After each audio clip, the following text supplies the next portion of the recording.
My name is Mikkel, and I'm going to talk to you about containerizing your Microsoft ASP.NET 4 applications. I work as a program manager in Visual Studio. It's my daily job. Some of you might have seen the, I hope all of you saw the keynote Wednesday, when we walked you through some containerization, and this is basically what I'm going to talk about now is sort of an extended version of what we showed you in the keynote. So I'm gonna jump straight out into this. There actually is a tutorial up on our doc page today. I'm gonna give you a link at the end that sort of walk you through the whole tutorial of taking any ASP.NET 4 application, put it into a container, setting up your CI/CD to be able to go and deploy that as Windows containers into Service Fabric, which is the best supported path we have today for running your containers in Azure. We'll be expanding the support for running Windows containers in Azure going forward, but this is the currently best supported path we have for you. So the whole idea behind this scenario is that we have all these ASP.NET 4 applications running out today, and the typical scenario is you have your web application running across a web farm, a set of web servers with IIS, and you want to have some more agility in terms of how you can actually operate these containers on a daily basis. So what I have here is I took one of our older applications, sample applications, Fabric and Fiber. You can go and find it on, you can actually find it on Codeplex, which is quite funny because we're shutting that down. So we might move it over to GitHub. But I've taken that and opened it up in Visual Studio 2017. I'm using a preview version now. There is Visual Studio Update 3 Preview 1 has the latest container tooling out there that you might want to use to take this on. But you can also do this in earlier version of Visual Studio 2017. The general release version we had. So this is just an ASP.NET framework application that has an MVC application, the web part of it. It has some data access layer class libraries as well. And I didn't do anything but open this in Visual Studio today, and I could now go ahead and debug that running an IIS Express using Edge as my browser set up to. But what I want to do instead is I want to put this in a container and start debugging it locally as well.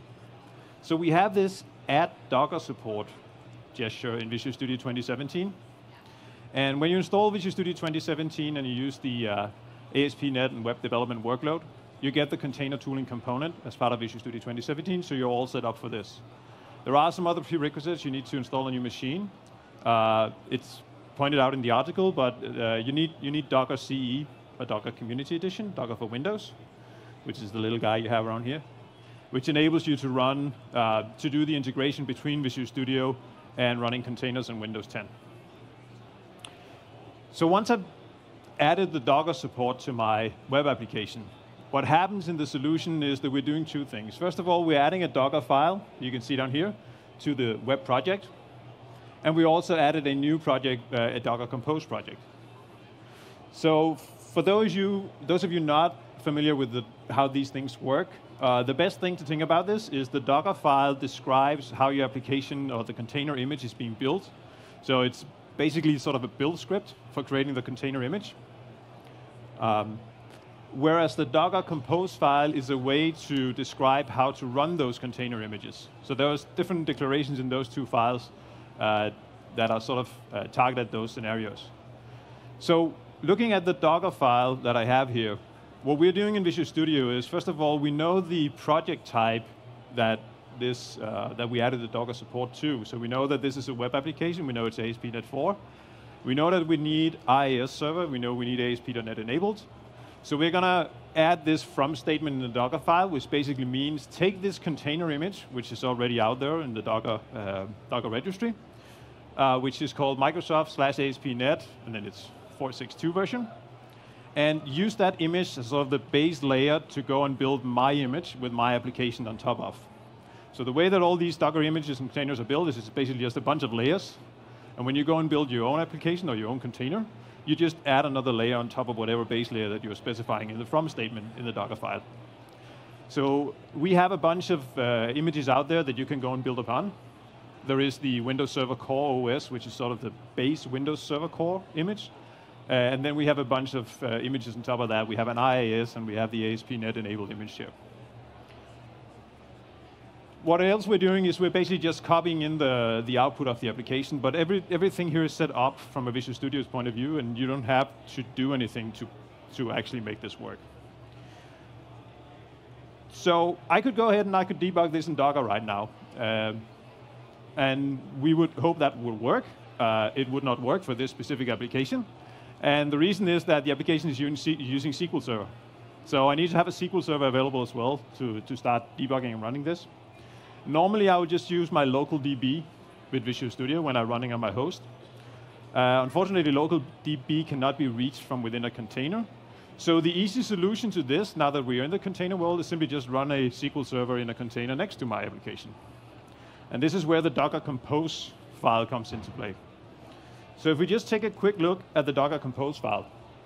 So remember, the Docker file specified how we build our image.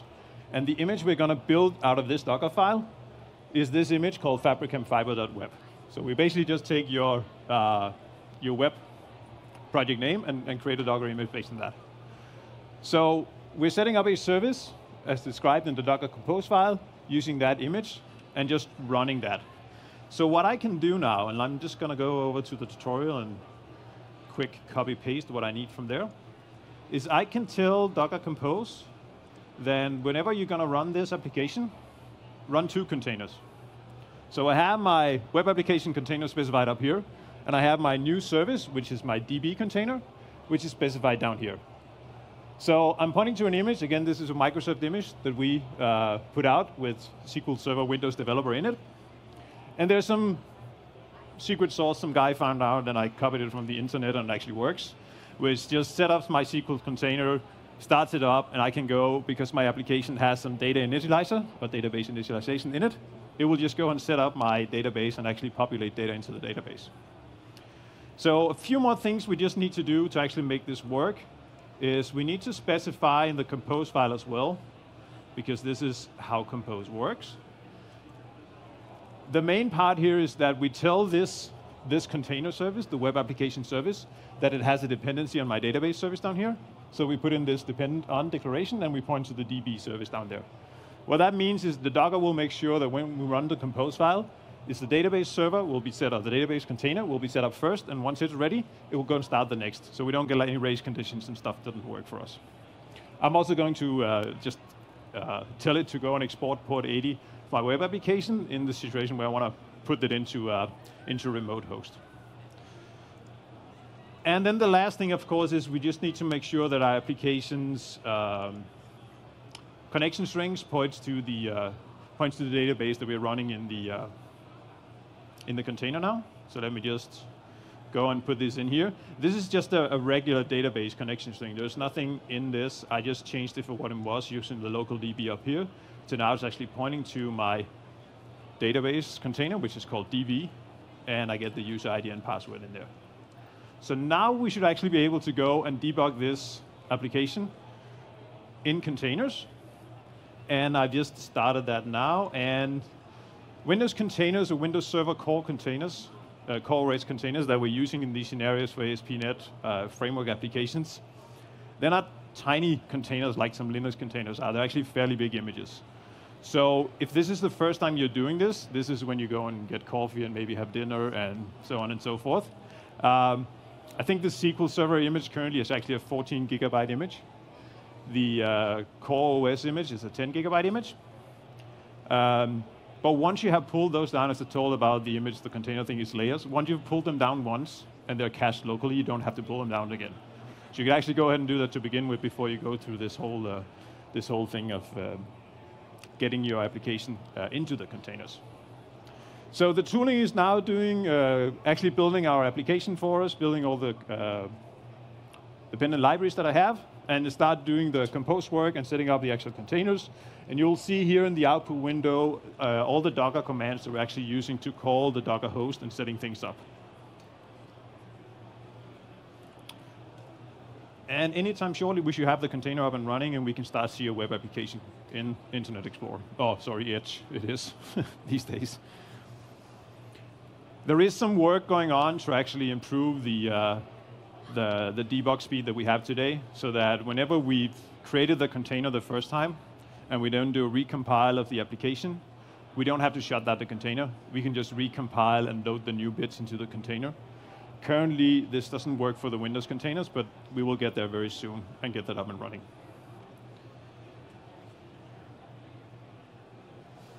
So Visual Studio should be listening to my container new and pinging it and see whenever my application is ready. And there it is. So you can tell from the IP address, I'm in some internal VNet container thingy set up. So Visual Studio also knows what IP address my container is actually getting. So this is actually the Fabricam Fiber application now running inside a container and just talking to a database running in another container locally. And I will be able to do breakpoints. I don't have a good breakpoint, but I will be able to do the debugging. We showed you that in the keynote as well. I'll be able to go and debug even in this container if I have multiple containers running at once. And just to make sure that we do prove that we're running in containers, you can see by running a docker ps command, which lists all the Docker containers that I'm currently running on my Windows machine. You can see I have my web in a dev version, and I have the SQL Server running as well. So both of those containers are now running on my machine. OK, so that was the quick getting from my ASP.NET 4 application, now having it containerized. And I set it up to also run my SQL Server in Docker, as a container, sorry. Now, I probably don't want to run the database in a container when I move into production. I might want to use some other service or something like that. So for those scenarios, we do provide some additional compose files in your solution that you can set up. So you can have different compose files that you use for a local debug scenario and compose files that you use when you go and deploy these things into production.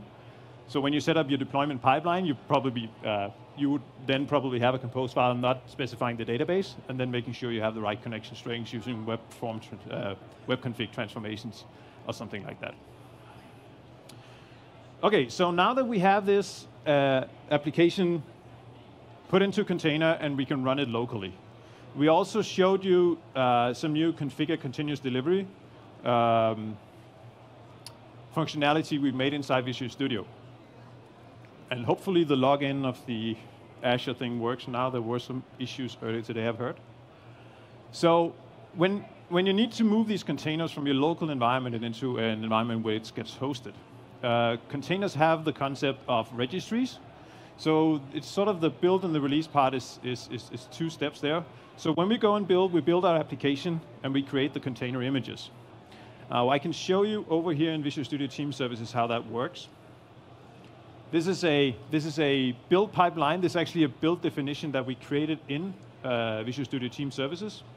So if you would go and set up a new build definition in Visual Studio Team Services today, there is something called ASP.NET with containers, which is a template we created for you. So let's just quickly round off on this guy.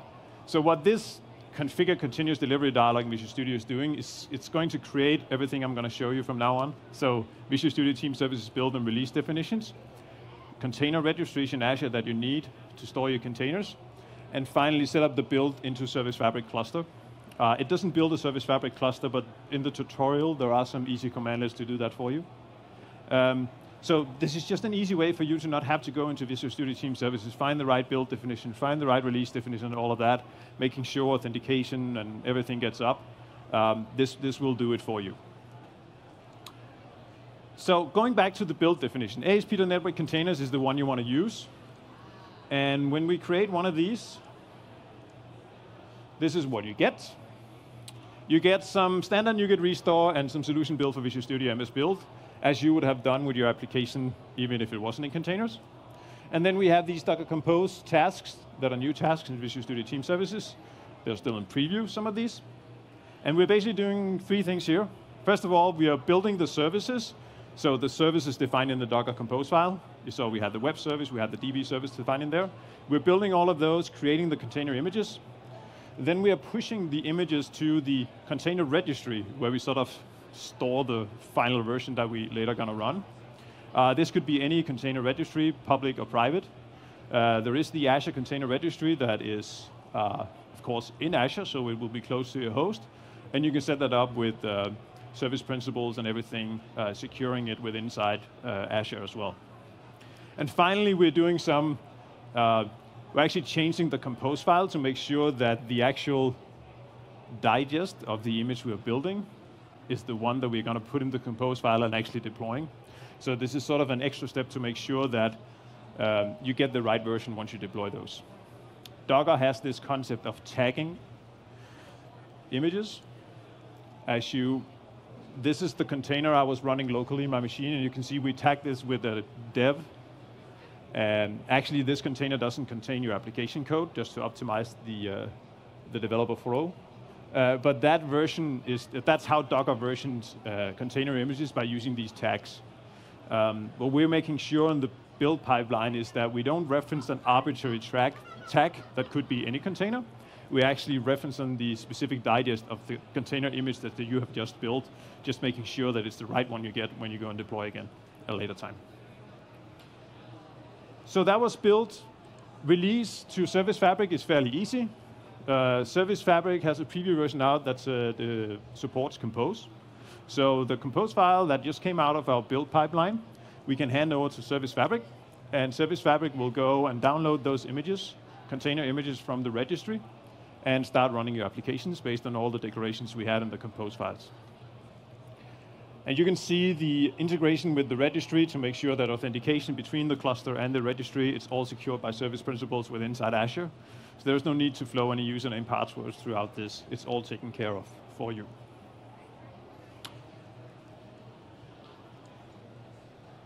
That one expired. Let's move on to this guy. So this is the scary Service Fabric Explorer. If anybody of you worked with Service Fabric before, Service Fabric Explorer is sort of a UI, web UI we have to give you some insights into what's running in Service Fabric Explorer, Service Fabric. Before digging too deep into this, let me just point out what's relevant. We have a cluster, 5 nodes, 2 applications. One of our applications is it's actually another, it's the one we showed in the keynote, the visitors application. It has 2 containers running, as you can see. And you can see each of those containers run on a node. There's a node number 2 and node number 3. And this is where the whole power of this thing sort of comes to life. Because just imagine this web application you had running in your IIS web servers today, across a web farm, 4 or 5 servers, 2 servers, whatever it is. Now that these are just containers running in this cluster, we can do fun stuff like, say, we don't want 1 of these, we actually want 3 of these guys. So I just told the cluster, instead of running just 1 instance of this container, just give me 3 of those and scale them out. And you can see the cluster picks 2 new nodes to stand up a new container instance of each of these. So we just, increased the capacity we had for this application by running on 3 instances instead of just 2. So that was fairly easy, right? Scaling out the application. The other thing we can do is, let's imagine that node number 3 for some reason restarted or went down. So I can just go and trigger a restart of the node right here. This container up here, which the cluster knows that it should run in 1 instance. Because we're restarting that node, of course the container instance goes away, but the cluster knows that there needs to be 1 instance of this container running. So we'll find another node to run the container, which is what it just did. So this whole scaling, resiliency, high availability things that you get by putting these ASP.NET 4 applications into containers and being able to run them in a cluster orchestrator like Service Fabric is really, really the power where you can move these applications forward.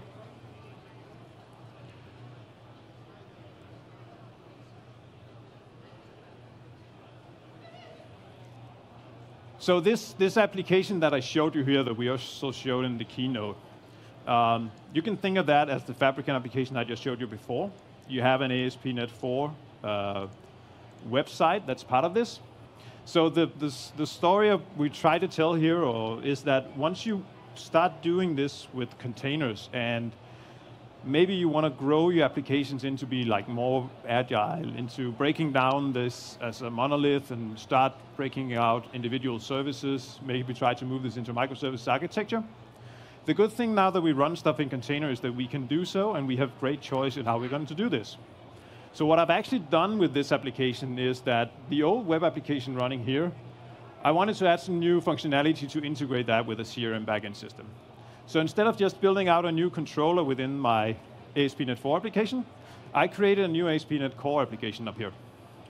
So this is an ASP.NET Core web API where I actually did that functionality of integrating with my CRM service.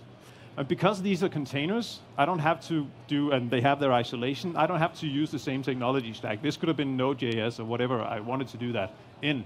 So I can add new functionality to these older technology stacks via new containers in whatever technology I want to use there. And as I showed you before with the compose file, it's just another service that I reference in here, and I can start building out my applications with multiple services that way.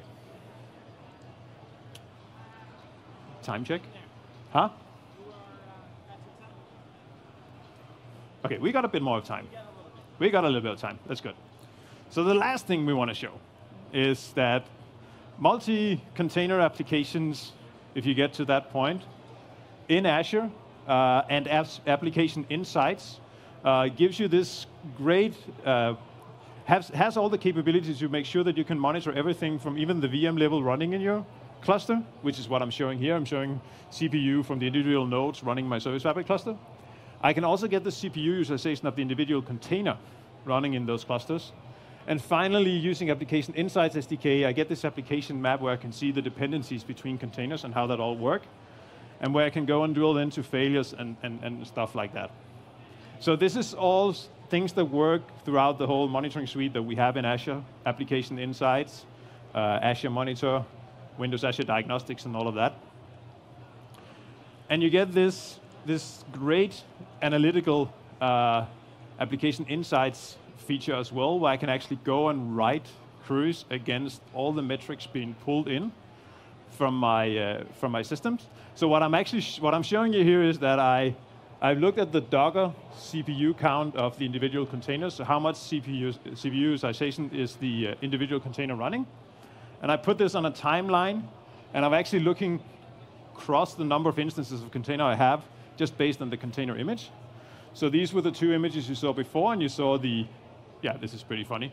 You saw the ASP.NET thing up here, and you saw the .NET Core thing down here. So you can read what you want out of that graph, but you get deep analytics and great insights to figure out how things are running, even though we are now in containers. So it's a lot of stuff, but with the tooling, Visual Studio, right-click, add Docker support, setting up VSTS using the build and release definition that we have provided for you, you're off to a very good start. And AKAMS ASP.NET, it's either ASP.NET 4 containers or it's ASP.NET 4 containers, you decide. Links to the tutorial where you can actually go through the Fabric and Fiber application that I showed. It tells you what prerequisites to download and how to walk through and containerize that and set up your continuous integration delivery. Even how you set up a one-node Service Fabric cluster in Azure to try out some of the Fabric functionality. You won't be able to do failover on a one-node cluster, so you have to create a three-node cluster to do that, but you can try this out. And then take your app. A lot of you have these apps, right, today, and you can try to do it with your own app. There's stuff you need to work on, but the basis of getting there is there for you. Thank you.